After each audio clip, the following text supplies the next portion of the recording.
Hi, everybody, and thank you so much for joining me today. This is a presentation called Powers and Privileges of Being a Nonprofit Board Member, but not just the nonprofit board member, the board member of a Main Street program. And this presentation was brought to you by Illinois Main Street. I added some photos here since we are not with you in person. You can see Eric Reeder, who is the program coordinator for the State of Illinois Main Street program, and myself, Jennifer Goldman. I am president and lead consultant for Jennifer E. Goldman LLC.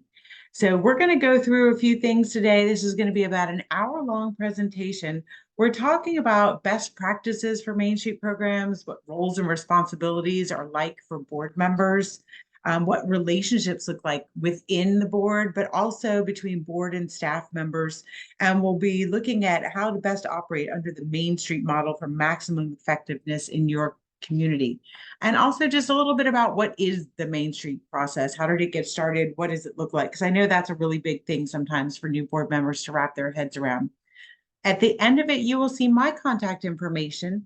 I offered when we were live with this webinar to answer any questions people had to stay online. So if you do have any questions after you see this, please feel free to reach out to me. My cell phone number and my email address will be at the end.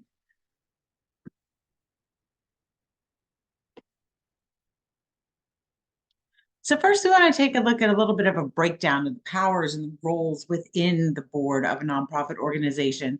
At the top, if we're calling this a hierarchy, at the top, we have the board president, who generally presides over meetings, is the main point of contact for the executive director or CEO, whatever your main staff person is called, and ensures proper governance of the organization. And then we have the executive committee, which is made up of all the officers. And yours might look different, but generally that is the president or chairman, whatever you call that person, the vice president or vice chairman, secretary, and the treasurer. And that group of officers makes up the executive committee. The executive committee performs executive director evaluations. They gather to vote on important and emergent topics between board meetings. And the last one here is something that is often missed. They can also meet and vote when engagement issues keep boards from achieving quorum each month. So if your organization is suffering from a lack of attendance at board meetings, I know that means there are other issues going on that need to be addressed. But if that lack of attendance is keeping your group from voting on things and moving things forward, your executive committee can decide to meet separately from the full board meetings and make those decisions. That is not all of the decisions. They don't have the power to just perform as if they are the full board. So check if you have legal counsel or somebody who's up on governance in your state, just to make sure that if the executive committee is going to take the vote out of the full board's hands, they're doing so properly. And then we have the rest of the board. Anyone who is not one of the officers is a director. And collectively, this board of directors is responsible for the strategic oversight of the organization to ensure the direction of the organization, to populate and carry out the work of committees, and to act as stewards of the nonprofit, ensuring adequate resources are procured. So we're going to go through that set of roles and responsibilities a little bit more, but I just wanted to give you the general breakdown of the various positions within a board of directors. So now we're going to get a little bit into the meat of it. I call these the F words of nonprofit leadership: fiscal and fiduciary. Some people say financial instead of fiscal. That's fine. They're about the same thing. Usually when I'm working with groups, only the attorney in the room can actually speak to what fiduciary means. I feel like it's a word most people sort of kind of know what it is, but nobody can say in exact words. So I just wanted to clarify for you that a board of directors has fiduciary responsibility, and that means you are ethically and morally bound to ensure that this organization is operating legally and morally and ethically and in the best interest of the community that it serves. So while the first two things on the list there, I'm going to back up a second, are owners and stewards. That is the difference between a business and a nonprofit. Both entities are set up as an LLC when you form. However, a business like mine that is a for-profit business, I retain ownership of that when I form that LLC.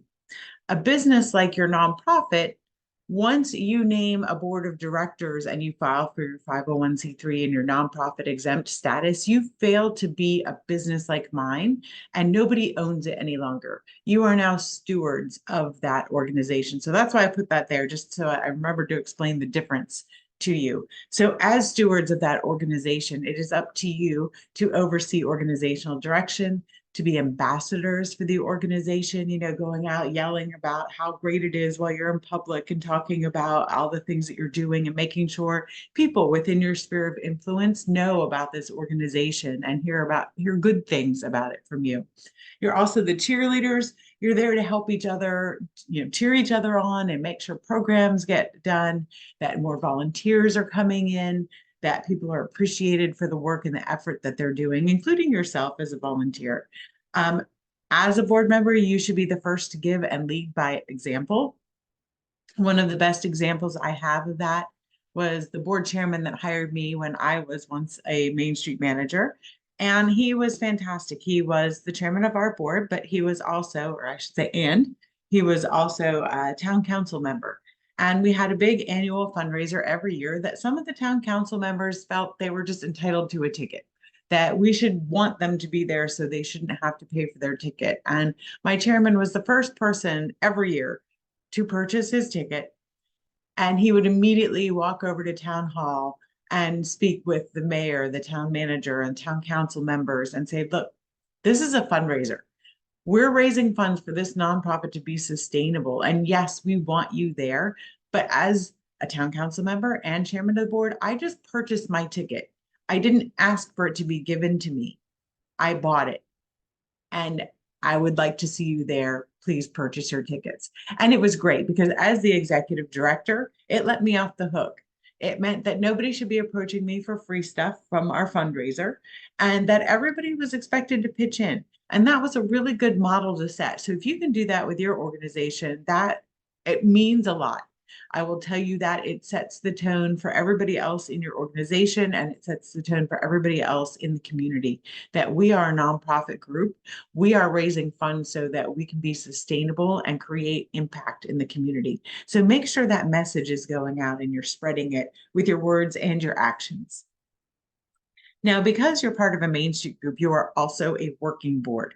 And I think a lot of people, when they first join a board, they don't understand what the difference is between governing boards and working boards, or they might not know really what board responsibilities mean in general at all. I always say, it's like people have this Hollywood mindset, we're used to seeing on the movies and in TV that, you join a board of directors and the private jet or the private car is coming to pick you up. You'll be wined and dined to make important decisions, and then you'll go away for a month. And it's a silly thing that I'm not sure people really expect that to happen, but I don't think they realize what really does happen when you join a board.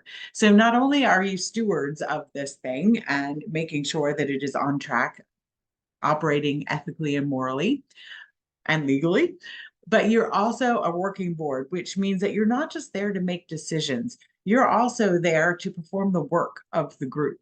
So you will be chairing committees, possibly populating those committees. Hopefully every board member in your Main Street group is on a committee, and also engaging in the operation of the organization. So those committees are going to be carrying out the projects, the events, the programs of the organization.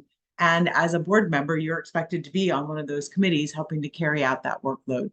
But also then back to the just governing part of the board to make sure that all of those functions are happening in strategic directions that are worthy of the organization and its resources. Now there you see there's a little separation there. We've got the board, the working board, and now the executive director. The executive director obviously is not part of the board. I do know a few organizations where the executive director has a board seat, but I find that strange and I'm not sure if it's legal everywhere. Typically, the executive director does not have a board seat. They are the main lead staff person for your organization. In a lot of cases for Main Street programs, they're the only staff person. They are the program manager, the coordinator. They're usually the head of communications. They oversee staff and they oversee committees. Now, when I say they oversee staff, Generally, the executive director reports directly to the board president or board chairman. But then any other employees that are hired after that report to the executive director. So only that position, that staff position, reports to the board or to the board president. Everybody else will report to the executive director. And when I say oversees committees, I don't expect the executive director will be attending all committee meetings or being in charge of all of the committees. They're just there to make sure that everything is being coordinated properly, that the committees have, the resources that they need, that they're populated well, that they are meeting and moving forward. So this is the person that, unfortunately, I see all too often, executive directors who are hired who are amazingly capable. However, they're the ones who are keeping all the balls in the air. They're doing all of the work of all of the committees and all of the projects and all of the events and wearing the hats and, just what I call leading from the trenches instead of the top. So if you are looking to hire an executive director, I would advise that you are looking for somebody with a skill set who knows how to manage people. Whether they've managed employees or volunteers before, it doesn't really matter if they were part of the corporate world or the nonprofit world.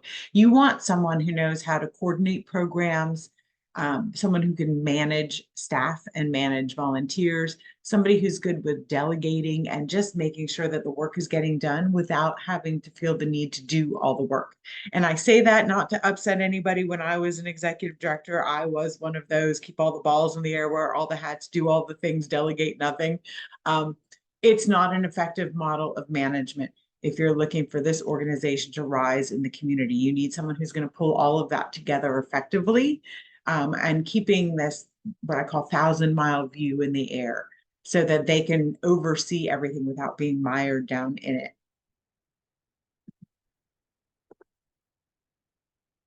Okay, so I have a couple scenarios here. We did this a little bit more discussion style while we were live. So I'm just going to read the scenarios and give you a couple of best practices or tips for each of them so we can keep moving here, because I know you can't answer me right now. This is about the relationship between board members and between board and staff. So here they are. Like I said, I'm just going to read through them and give you some best of. These might be things you want to jot down and maybe ask of some of your board members. What would they do? What would they recommend? So what we're talking about here is, who's the boss? Is this a hierarchy? Is this a team? As I mentioned before, I don't love hierarchy, even though I know, when we're talking about a board, we put the board president at the top of it. But really what we want is this symbiotic relationship between all of our team members, so that we're on the same page, so that we're moving the needle forward, so to speak, and we're all moving in the same direction. Not that everybody's going to be thinking the same, because we do want a diversity of mindset and perspective, but we want everybody to be working toward the same goals. So what powers do officers have? What powers does anyone have? Who can make decisions regarding what happens with this organization? So we're just going to go over a little bit of that. How do you handle side conversations during board meetings? So I know this is a big thing and it happens a lot. What if you're the board president and you see side conversations going on? What if you're the board president and you're engaged in the side conversations?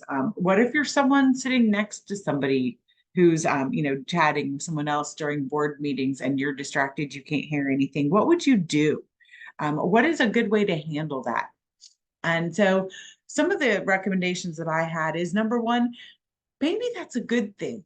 Maybe all the people in your organization on your board miss each other every month. Maybe they really enjoy chatting with each other, and maybe there just needs to be some catch-up time. If this is happening a lot, then maybe we need to build in 15 minutes ahead of the meeting for, what, let's just all sit down, chit chat, catch up.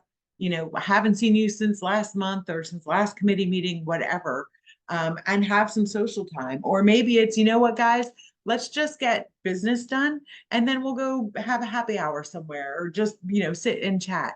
So think about being flexible. Do we need to build some social time in there? We all want to be treated like adults. We're all adults sitting at the table. So nobody needs to be scolded or embarrassed. It creates bad feelings. But we do need to make sure that business keeps going, that everybody is able to pay attention and see what's happening at the board meeting and be able to engage appropriately. Another reason that sometimes this happens is, is your agenda packed with things that actually need to get done? All too often, I see groups who either don't have an agenda or the agenda is it's just not worthy of a board meeting. So the purpose of a board meeting is for your board to come together and actually make decisions. So, we're going to update the board and then we're going to make decisions about things that need to go forward. And if that doesn't need to happen, then the board probably doesn't need to meet. I know a lot of organizations have monthly board meetings, just so that everybody's used to reserving that time to meet, and the regularity of it keeps people engaged. But sometimes if there's just not business to be conducted at those meetings, people just start having those side conversations and not feeling like it's worthwhile time. So if you're running into that because you're not making decisions and there's really not a big or good reason for the board to meet, you might want to consider quarterly meetings, and that's okay too. Second scenario, who's allowed to make decisions? How do you handle it when donors approach you with big checks that have strings attached? Or what if you're moving into a new office and the landlord asks you to sign a lease? If you're the executive director, can you do that? If you're the board president, the treasurer, just a regular director. So what are the decision-making hierarchies within a nonprofit? And I would say, number one, you need to turn to your bylaws. Sometimes it is defined in there. Sometimes it's not. Maybe you have a policies and procedures manual that you can reference for that. If you don't have any of these guidelines, I would say I would stray away from making decisions if you're not the executive director or the board chairman, for sure. I would check with people and ask. It might behoove you to bring up the topic of, hey, I don't know if I'm allowed to do things or what things and where those boundaries are. We need to write some policies and expectations of this. I know when I was executive director of the Main Street program, I was not to sign any type of contract, legal or financial obligation on behalf of the organization. Didn't matter how petty it was. I could spend money for certain ways, but anything that needed a contract or legal document signed, I could not sign on behalf. So that was spelled out in our procedures and policies. So you might need to do that. I would say you need to be careful as a director at any level when members of the community approach you and say, well, the organization, should do this. This is a really great idea. Or why don't you guys do that? You can't just say, oh, yeah, we definitely should do that. We'll do that. A lot of these things need to be discussed. Some of them will need to be board votes, could be executive committee meeting vote, might just be a matter of budgeting and putting it within the channels of your committee. So always check first before you make a decision, unless you know for sure you have the authority to make those decisions. Third scenario, congratulations, your Main Street program is about to hire your first executive director. What are your next steps? What and who are you looking for? What does that person have in skills, talents, personality, strengths? What changes will happen organizationally once this person is in place? So as I mentioned earlier, I would be looking for somebody who has really good management skills, whether that is within the nonprofit world and volunteers, or maybe it's either nonprofit or the business world with staff. Looking for somebody who can coordinate and manage programs, someone with clear communication skills. I would also make sure that you know that this person, that your board knows, and that the person you have in the executive director position knows that this is a really symbiotic team-like atmosphere. Because while the executive director is going to report to the board chairman or board president, it also goes both ways. Like the staff need the board to set the guidelines and the rules and the authority, but the staff need the board to fill out the committees and do the work of the organization. But then the board needs the staff again to know about all the day-to-day activities and things that are happening when they're not right there. So everybody needs each other in some capacity within the organization. So just make sure that everybody's aware of that it isn't like, oh, this is the hierarchy, you report to me, I'm the boss. We don't want our staff to be afraid of the board members. We don't need board members pulling power trips. We want to keep everybody moving in the same direction and feeling like we're part of the same team. And then what was the other question I asked? Oh, what changes with the organization once you have that executive director on board? So I can tell you, these are some of my pain points. When I was hired, I was handed a humongous binder and said, our annual fundraiser is in 7 weeks' time, and here's how we do it. And board members walked out the door. Um, Not a happy moment for me. That is a sink or swim moment. There was not a team backing me up. Um, it was a matter of there hadn't been an executive director for a number of months, and several board members were really weary, having done all the roles of the board and the committee and the staff. And so they were a little bit burnt out. But that was not the proper thing to do. The proper thing really is not a lot should change in your organization when you hire your executive director. And I know that sounds bad because you need your executive director. That person is really a lifeblood and essential point for your organization. However, if the committees are working properly, they should remain working properly. What stops happening is board members won't be needing to run the administrative part of the organization anymore. But it doesn't mean that they shouldn't be meeting, shouldn't be carrying out programs and projects and doing the work of the organization. So just do a little bit of a check if you are putting a new executive director into place, that everybody knows where their position is and sort of repositioned a little bit, but making sure that everybody's still engaged and present. And then last scenario, we're going to go beyond the boss. As board president, what can you make sure, let's see, what can you do to make sure that your executive director has everything he or she needs to be successful? Aside from being the person the executive director reports to, what can you do to weave the elements of the 5 core responsibilities of a nonprofit board member into your role as an employer? Are you being an ambassador, a connector? Are you ensuring long-term success? How do you know if you're crossing the line? Is it okay to treat your executive director to lunch or a drink? Can they go get your coffee or pick up your dry cleaning? So this is a bunch of scenarios about what it's like to be the boss of the executive director when you are the board chairman. So one of the best things that I can say, going back again to when I got hired, my chairman of the board spent the first few days with me, marching me around our downtown district, introducing me to as many people as he could find. Anybody who was anywhere, he knew, and he introduced me, which was great because I didn't live right downtown. I didn't know most of those people. I needed everybody, as you know, with your Main Street program, you need to know everybody in the community, all the business owners, all the building owners. One of the other things that he did that I think he was being helpful in one way, but he was really being helpful in a different way. He also stopped me in front of a few places and said, well, you don't need to go in there. You don't need to bother with them. They don't like us. They'll never support us. Don't waste your time. And so, well, I think he was trying to save me from people who didn't like what the Main Street program stood for or didn't understand it or whatever bad vibes they got. It was helpful to me in the manner of, well, I'm new here. I can go in and I can introduce myself and I can listen to them and I can find out what the bad vibes are. Maybe I can fix it because I'm new and I don't have the history that gave them those bad vibes. So it was great for him to be introducing me. It was also great for him to be pointing out where there were challenges. As I said, he was a really great guy as far as being the first to give and lead by example. Great connector.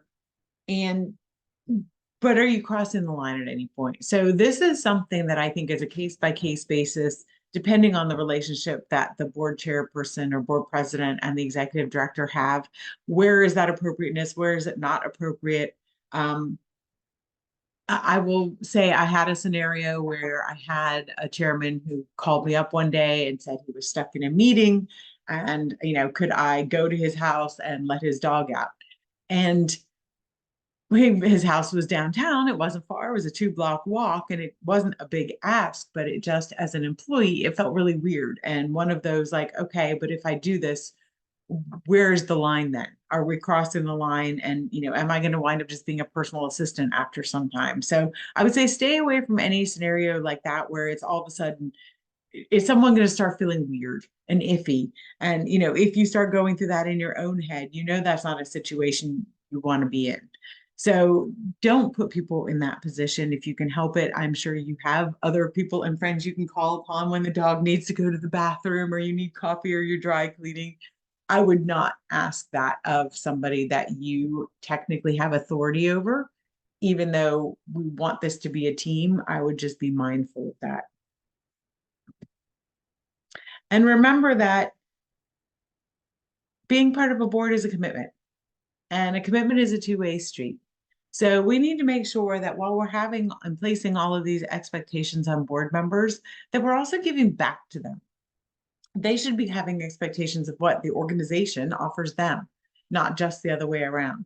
So I would recommend that all board members, whether they're the executive committee or directors, get some one-on-one time with the executive director. It's a really great way to make sure that everybody stays connected. A lot of times the executive director interacts mostly with the officers, but all the rest of the directors should be having that time as well, getting to know the person who's running the organization and the programs on a day-to-day basis.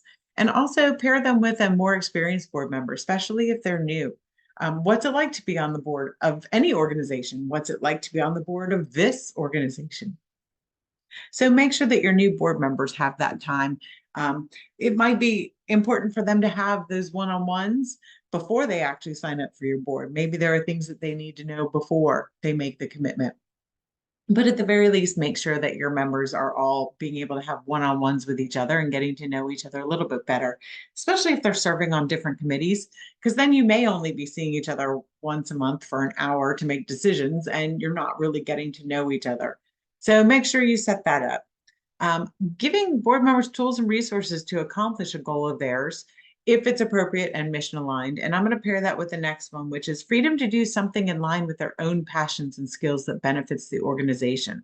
So is that something you can do? Why did this person get involved in the organization? Did they have a goal in mind? Was there a problem they wanted to help solve, a solution to something they wanted to implement, or maybe just a passion of theirs that they felt like this was the right group to encapsulate it. But you won't know that if you don't ask them, if you don't find out more.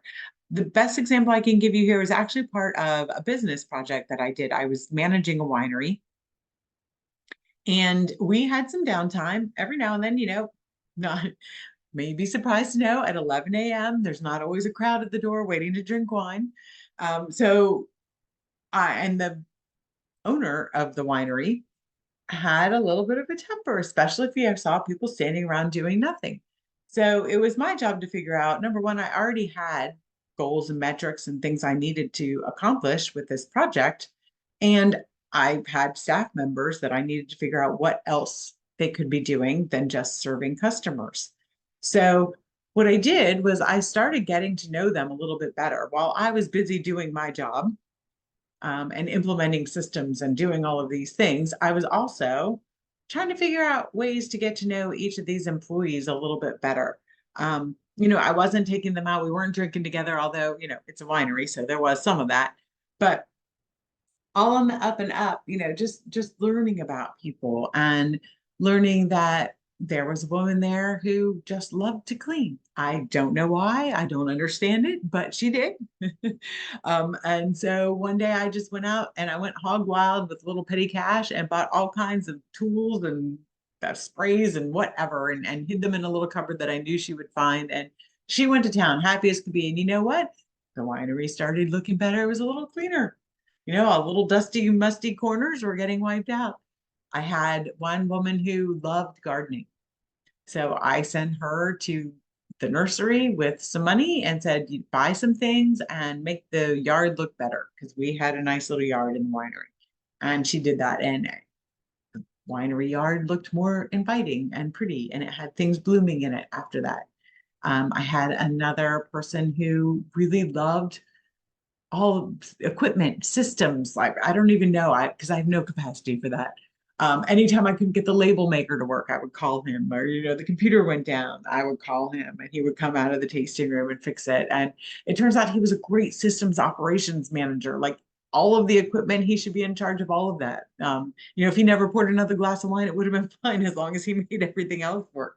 And so in getting to know people's passions and skills, little by little, all of the business project that I had to do and raising this winery up and making it profitable became so much easier, because I was employing people who worked there already, but instead of just doing their quote unquote job, They were getting to do things that they were passionate about that actually helped move the mission forward and made the winery a better business and a better place to visit and made the experience better for everybody. So if you can do that with your board of directors, you will just watch the excuse me, I can't speak now, natural revolution of things moving uphill and improving. I would also recommend handing people a welcome letter in acknowledgement. Thank you so much for coming on board. And it might be something you typed up and printed and mailed to them. It might be handwritten, just something that says, we welcome you. I acknowledge that you're new, that you made this commitment, and thank you for doing it. You also might want to put a little welcome notification or announcement in your newsletter or on social media. Hey, look, here's a new person that we have, someone who made a commitment to our organization. We want you to get to know them, and we want you to say thank you to them when you see them. Make introduction to other board members and staff, and give them the ability to introduce themselves at the next board meeting. It's nice to be introduced when somebody says kind words about you, but people aren't going to get the true feeling about who you are unless you're introducing yourself. So give people the opportunity to say that, because they'll say some things that you wouldn't say just by looking at their resume and trying to introduce them. So how do we want to find these people? I will say I have what I call the recruiting funnel. And what I see typically is a lot of nonprofit groups with the funnel upside down. I know you can't see me, so it's hard because I use my hands a lot and you're not going to be able to see this. I'm going to try to describe it appropriately. What I have seen that makes me cringe and want to cry are people going out to the general public. So figure that the big wide end of the funnel, right? Out to the general public, everybody everywhere. Crying for board members. We have empty seats. We need board members. We're looking for board members. Is anyone going to be on our board? And what happens then is you wind up with just anyone from the general public joining your board without knowing what your organization is all about, without knowing your mission, without having proven their commitment, without knowing what the expectations are or whether they're really willing to fulfill them. So then these inexperienced board members wind up being a little disillusioned or overwhelmed or whatever the case. And either they finish a term or they don't finish a term. And then they say, yeah, you know what? I really just like this part of your organization. So I think I'm going to join the committee that does that. So if you imagine now the funnel's getting smaller, right? We've moved from the general public onto the board. Now we're on a committee. And then after a while, just, you know what, I really just like that one event or that one program that you do. So when you're getting ready to call, when you're getting ready to do that one thing, you give me a call. So now we've just gone back from, general public onto the board, now on a committee. Now we're just a general volunteer. And then before you know it, they've washed right back out into the general populace. So what I've asked is try to flip that funnel the other way so that now we are going out into the general public, big end of the funnel now, crying for volunteers, because anyone in the community can be a volunteer. That's okay, because we can find all kinds of various roles for volunteers and things that they can do. And that can be anybody with any skill set. And if they let us down, hopefully we can just go back out and pluck a few more out of the community. We want to have clear expectations for our volunteers. And we also want to show them appreciation. Then when we're getting ready to fill some committee seats, we're going to go through all those volunteers and find the most dedicated ones who have proven themselves. And we're going to ask them if they would serve on one of our committees. So now we've gone from the general public onto our volunteer pipeline, whatever you want to call it. Now those volunteers that have proven themselves, we're narrowing it down. Now they're coming into the committee members. And they're showing board potential. We want to show them appreciation. We want to keep them around. We like their dedication and commitment. And then when we're looking to fill board seats, we're going to look to our committees. And we're going to see what committee members have proven themselves worthy, who have board potential, who have some skills and things that may be missing from our board that they would be able to fill in for us. And then we're going to invite them to the board. Notice I said we're going to invite them. We're not begging, we're not pleading. At that point, we're inviting people we want onto our board because they've proven they know what our mission is about. They're able to commit. They know what the expectations are. They're able to communicate about our organization effectively. They're already involved. They would make really good board members. So now you've got that funnel going the other way. Instead of pulling from the general public for our board positions, We're going to pull from the general public for our volunteers and let them rise to the top. We want to promote them, if you will. Now, I know if you're a brand new organization, you probably did not start that way. It's really hard to start that way because you need to start with a board. And it's a model that takes a little time to set up appropriately so that you wind up with a pipeline of board members or incoming board members or a waiting list of board members who are really good, committed people who have been volunteering with your organization, who know what your organization is about, and they can step onto the board and immediately be effective. I know, like I said, you don't start that way because you have to start a board when you start an organization, and they won't have had the time to go through that funnel. But see if you can start that funnel as soon as possible. It's okay to have empty seats on your board. Don't be in a panic to fill them. Not every board seat needs to be filled. They can be empty until you figure out who the appropriate person or people are to fill those seats. What we need is a bunch of volunteers and some really great committed committee members for carrying out the work. Obviously, we can't have an empty board. You need your minimum, but it's okay to have those empty board seats until you figure out someone who's appropriate for filling it. And then you'll notice a little bubble up there toward the right, and that is staff. It is separate from that funnel. Sometimes staff members are recruited from the volunteers or committees of the board, but generally we find them elsewhere. And if you're looking for good people to add to your staff, I say number one, make sure you write a really good job description. Find a good place to place that ad. Be mindful of the type of person you're looking for and where that person would see an ad. You know, I will tell you I'm part of Gen X. If you want me to see it, probably the best place to be is going to be somewhere on Facebook or email it to me. If you want my kids who are part of Gen Z, don't put it on Facebook or anywhere their mother's going to see it. They look in very different places. I couldn't even tell you exactly what that is. Snapchat or I don't know. You know, if you're looking for somebody more baby boomer, like your print ad might be fine. Facebook and social media might be fine.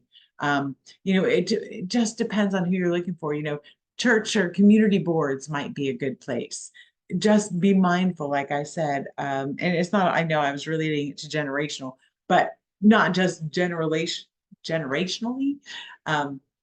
Be thinking of that type of person that you're looking for, and where they're going to be looking. It might be a certain skill set, talents, and you know, geographic locations, anything that's going to help you place the ad in somewhere that the person you want will see it. Also, make sure you're paying well. I know a lot of nonprofit organizations offer really, really low salaries for executive directors because they just don't feel like they have the budget to sustain it. And I would tell you, in that case, most likely you're going to find somebody who's looking at your organization as a stepping stone to a bigger career and a better salary. So we want to pay our executive directors and all of our staff well, just like a business would. They deserve it. You're going to be asking a lot of them, and they deserve the pay, and you're going to want them to be loyal and stick around. So make sure you have that. And also training. You'll notice I have training there for staff, but also under board members. Any opportunity that you have for training, I would say definitely offer it. Some of it's going to be required. There should be some with your Illinois Main Street or whatever state's Main Street program you're a part of. Main Street America has some training as well. And there's probably some other training opportunities within your community that aren't necessarily Main Street related. They might just be about nonprofits. They might be about your downtown. Anything you can do for personal or professional development with your new staff is a really great thing to offer. All right, so now we're talking about the board members again. We need our board members to be engaged. It is a big job. It's like having a part-time job, even though you probably likely have a full-time job as well. But we need everybody to be excited about the work of the organization, to be helping to move it along. But what do engaged board members look like? Hopefully you've seen them, but here's a good reminder. They care more about the direction and success of the organization.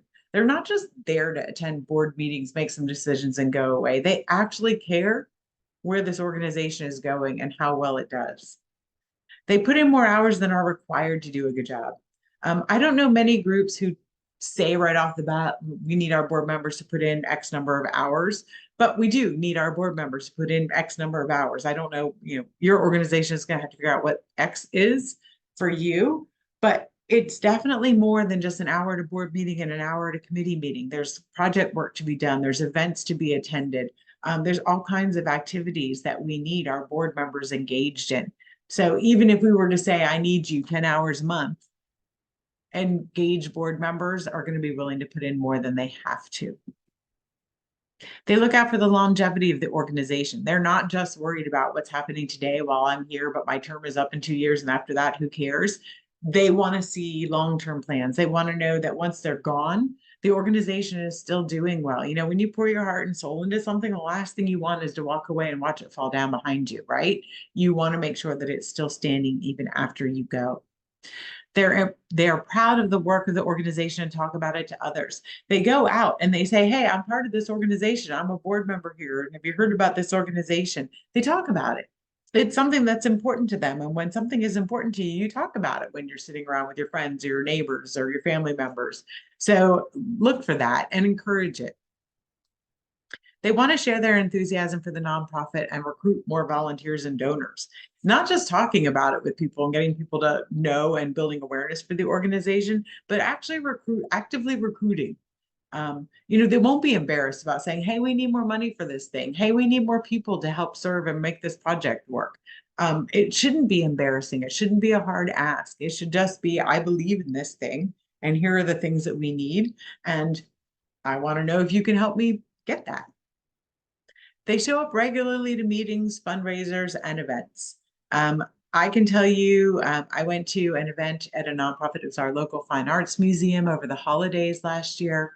It was Picasso and mulled wine, and took the tour with some friends and learned all about Picasso, his art, his life. And then we were sitting in the gallery where they had mulled wine and charcuterie. And as we're sitting there, this man with this huge grin walks up to our table. Say, hey, did you take the tour? Did you get to see all the artwork by Picasso? Have you ever been to the museum before? Do you know about our expansion plans next year? And he just went on. And I sat there smiling ear to ear. And I said, you're a board member, aren't you? And he said, I am. And I was just so pleased and happy. I said, you get a gold star. I work with groups who I wish every board member were like you, because he's there. It's the holidays. It's an evening. I don't know if he was required to be there or not. It didn't feel that way to me, but he was well educated about the organization. He knew about the mission. He knew about the event that night. He knew about other programs they were doing. He was, just wandering around aimlessly talking to everybody that he could. It was really great to see such enthusiasm and engagement from a board member. They participate fully in programs and services. So not just talking about them and showing up for them, but doing the work and participating fully. Contribute financially and encourage others to do the same. Like I mentioned, your board of directors should be the first to give and to lead by example. So when you are trying to raise funds, your board member should be right there at the very front of the room and encouraging others to step up with them. And they're happy to give their time. It shows when people like what they're doing. So hopefully your board members are there because they enjoy the work of the organization. They believe in what you're doing, and they're doing it happily. And hopefully if all of this is happening in your board or with at least some of your board members, it will trickle out into the community and you will find more board members like that. But just make sure that those people are screaming at the tops of their lungs. Give them, name tags or logoed shirts or something. Send them out there and make sure that they're branded for the organization so everybody knows this great, smiling, happy person who's doing all of this work and loving it. This is why. This is the organization they're with. So here you go. You want me to what? So sometimes our board members are not engaged because we haven't given them enough information before they got there. And they're like, wait, you want me to what? So I don't know if you've ever seen a look like what's on the cat's face right now, but I recommend highly that you give prospective board members as much information as possible before they make the commitment and join your board. Here are some of the common complaints that I've heard from clients about, what they didn't know before they got there. I wasn't aware of the time commitment required. And I think that's probably true of a lot of Main Street organizational board members because, like I said, we've got that movie mindset where we're going to show up for an hour, make important decisions, and go away for a month. And I think most people don't join a Main Street program understanding that this is a working board and what it means to be part of a working board and the time commitment that's required.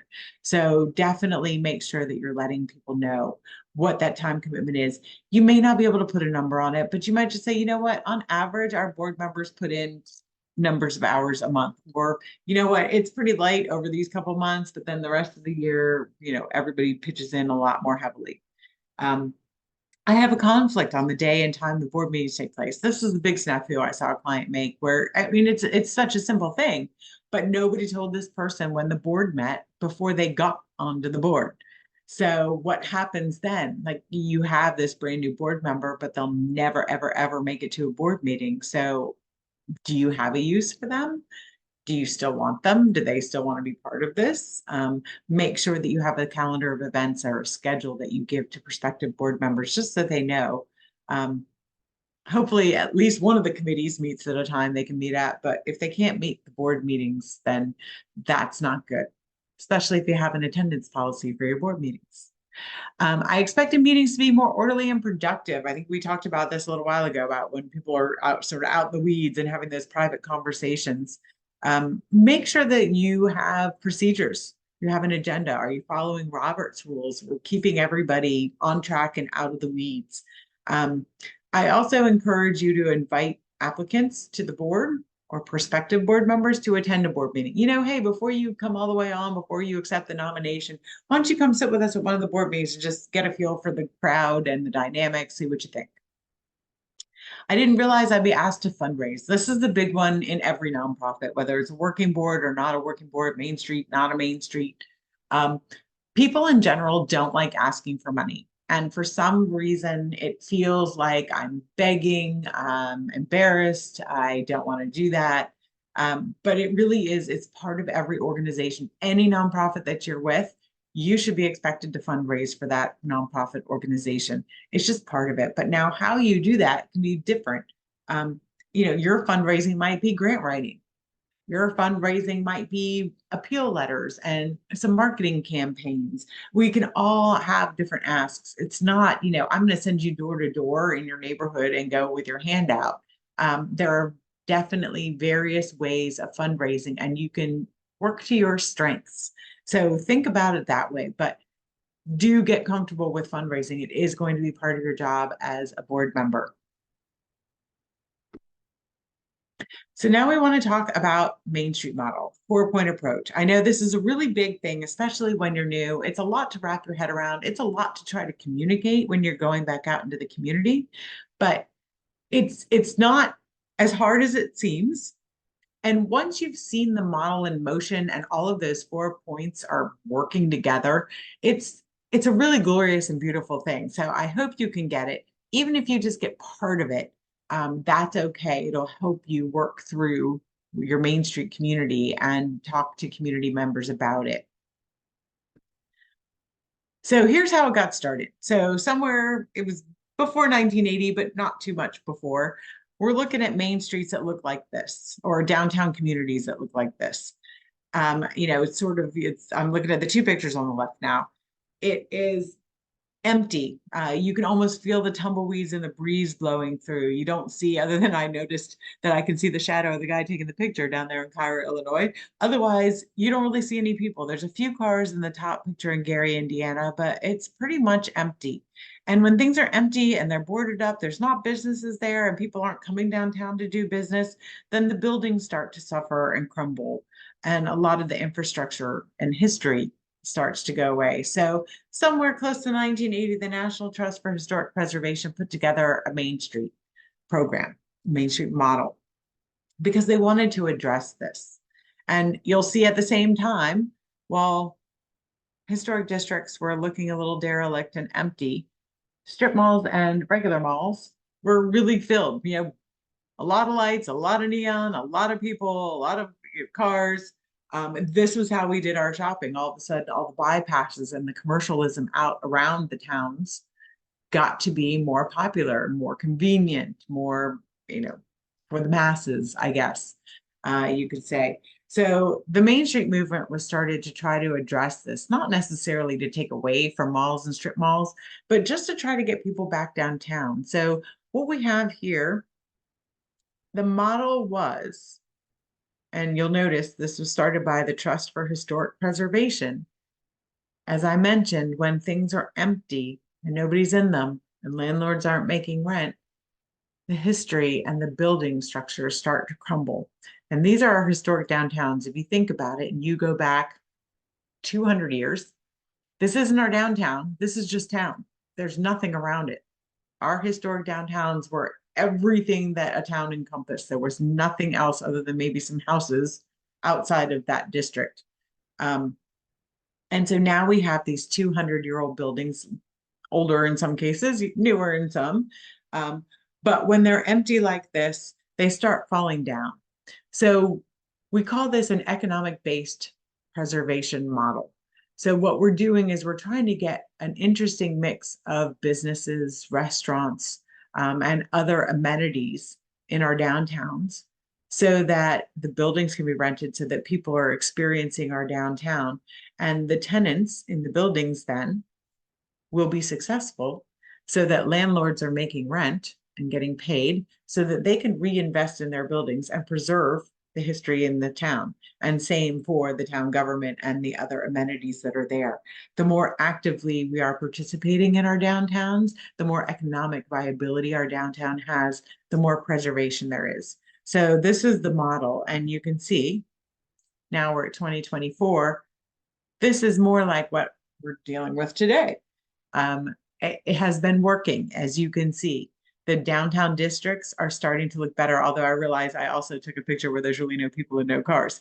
But if we look at the buildings, they're much more vibrant. You can see businesses, you're not looking at boarded up windows. Everything is going well. Our downtowns are doing much better today. Our strip malls and our malls, however, have suffered. The trend has reversed itself, where basically, I think more along the lines of online shopping did in the strip malls and the malls. But we've also noticed this resurgence of investment in our downtown, whether it's money or dollars. I'm sorry, money or dollars, money or time. More people are wanting to spend it in their downtown, even though they're probably doing a lot more of their shopping online. They're still wanting that downtown experience. So the 4 points. All right, I know a lot of people, when they're looking at the 4 points, they remember 3 and they always leave out 1. So here's something to help you remember. Is your downtown dope? D-O-P-E. Those are the 4 points. Design, organization, promotion, and economic vitality. So now a lot of organizations, Main Street organizations, are trying really, really hard to do all 4 simultaneously because that is the Main Street model. And yes, that is beautiful if you can do that. But especially if you're new, you may need to pick 2 of those and run with them until you get your feet under you and you have a better idea of how you're doing. Maybe you have a lot of vacancies in your downtown. Okay, we're going to work on economic vitality. I would recommend every organization always keep organization at the top of the list because that is about the organization. Maybe you've got structures that are falling down or sidewalks people can't even walk on. Okay, now we're going to focus on design. So your focus can shift over time. Don't feel like you have to do all 4 of those components equally all the time. You may need to focus in one aspect more than the others from time to time and switch it. As you face certain challenges and overcome them, your focus may need to change toward one of the other points. So here's a summary of each one. I took the summary here for each of the points from Main Street America, just because, who's going to define it better than them? So the design committee supports a community's transformation by enhancing the physical and visual elements of downtown while capitalizing on the unique assets that set the commercial district apart. So design is really about the aesthetics and the structures and the infrastructure of your downtown. By the way, underneath here, we have examples of projects. You're welcome to take snapshots of these slides. I'm not going to read through each one of them, though. Organization. creates a shared vision that converts the Main Street program's mission into clear goals, defines the organization's role in revitalizing the downtown or commercial corridor using an approach that fits the neighborhood, and builds structure for the board and staff. Organization also involves creating a strong foundation or a sustainable revitalization effort through the cultivation of strong partnerships, community involvement, and resources. So this organization is really about the health of your nonprofit. Are you bringing in all the resources you need for this nonprofit to be sustainable and move forward and be successful? Does it have all the money it needs? Do you have all the partners you need? Do you have all the volunteers you need? What are the things organizationally that is going to make this Main Street program successful? That's what the organization committee is going to work with. Promotion positions your downtown or neighborhood commercial district as the center of the community and hub of economic activity while creating a positive image that showcases your community's unique characteristics, culture, history, and defining features. Effective promotional activities help change or enhance the image of your downtown, preserve its unique heritage, and support its reputation as a place for residents to shop, work, live, have fun, and invest. So this is really sort of the image, perception, marketing, anything that you can do to promote. A lot of events fall into the promotions committee, but it's really about perception. How do you feel about the downtown? What do you know about our downtown? Do you know what's here? Do you know how to use it? Do you know where to park? A lot of that is part of promotion. So when we think of that, we think marketing, events, promotional types of ideas. Economic vitality is at the core of a Main Street community. It involves taking a proactive, collaborative approach to building and growing a diverse economic base through smart new investment, cultivating a robust ecosystem for small businesses, focusing on the unique assets of your community and fostering equity and inclusion to create an environment to help build local wealth. So this is about how your downtown thrives economically. So we want our businesses to do well. So part of this is support for the current businesses that you have. Part of it might be recruiting new businesses for your vacancies downtown. There's a very diverse set of things that your Economic Vitality Committee can be working on to make sure that you're keeping in touch with your small businesses downtown. Now, what's your why? Sometimes, no matter how much we know about our organization, our nonprofit, it's hard to explain when we get out into the community. So even if you don't have your head wrapped around the whole thing, I say break it down, create your elevator speech here and incorporate 5 things. Make sure you name the nonprofit, say the name of it, and what is your role? So I am the treasurer of the blah, blah, blah Main Street program. It's mission statement. Don't try to say it verbatim. And I have seen some Main Street programs who have a mission statement that is a whole page long. Do not try to go verbatim. Try to think back to that Main Street model, 4-point approach, National Trust for Historic Preservation, whatever you can wrap your head around, or maybe just something that excites you about what this organization is doing in your community. Say why you're involved and what you love about it. What got you into this? Why did you join this thing? I hope the answer isn't just because somebody asked me. Hopefully you have a better reason. There must have been something that drew you in. Talk about that.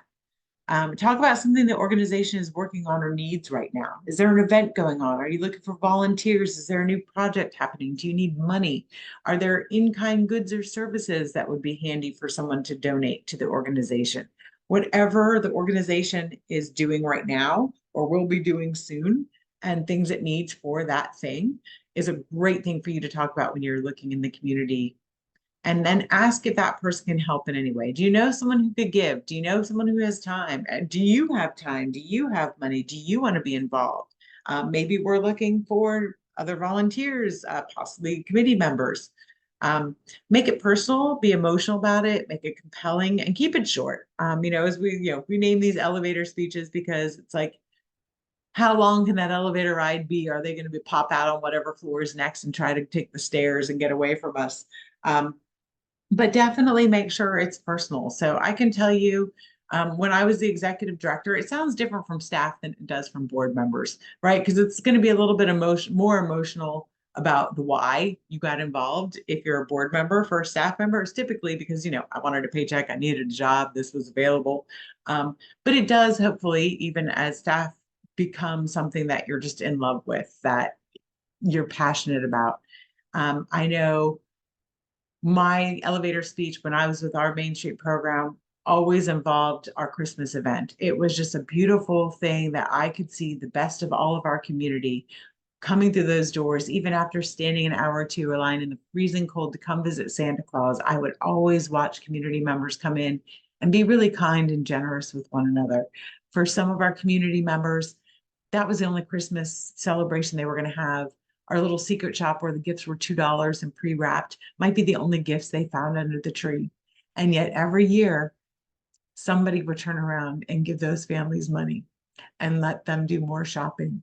And I want to say it broke my heart, but it just made me feel so good about our community. And that was always what I talked about. Because as you can probably hear, even though you can't see me, it's still emotional. I haven't run that program for over 10 years. And I still feel that way about it. It was the best of my community. I got to watch them interact. I got to see what our organization had created and how much it meant to everybody. And when I talk about that, and then I move on to whatever time of year we were in and what other things we needed, it didn't feel like such a hard ask because people were already drawn in, right? I talked about how passionate I was about that. And I was talking to the community members that I was talking about when I was making that elevator speech. And it was really meaningful. I know a lot of Main Street leaders say, well, how do I ask for money or how do I ask for favors when we're not some sort of charity that tugs on heartstrings? Well, yeah, you are. Okay, if you heard me talking about my Christmas event, that tugged at my heartstrings. We are doing things that are vital in our historic downtowns. So no, it's not about feeding the starving or housing the homeless or any of those, curing diseases. It's none of those things, but that doesn't mean it's not meaningful to people, that it can't be tugging at people's heartstrings. So figure out what your why is, something that you're excited about. Enthusiasm means a lot. It doesn't have to be something so emotional like what I'm going through. Tears don't have to spring to your eyes. It can just be something you're excited about. That enthusiasm will carry you a long way. So wrap your head around whatever you can get it around, and be excited about the work you're doing and throw yourself into it. It's a really great cause. Thank you for being with me through all of this. I really enjoyed having you. As I promised you at the beginning, there is my contact information. You may email me, you may text me. I'm happy to answer any questions or, offer clarifications if you need anything. Happy to also email this to you. I know I'm sending this to Eric as well, so he will have the slideshow to send out. This is a QR code on the bottom right there that will take you to my website. I have a pop-up, hopefully it is still working, that offers you some ideas for incentives you can give to corporate contributors in a sponsorship package that might entice them to send you money. And if you scan that, you give the email, that will also hook you up with my email, my mass emails, my newsletters, things that go out if you want to do that. Thank you again for joining me, and I wish you all well.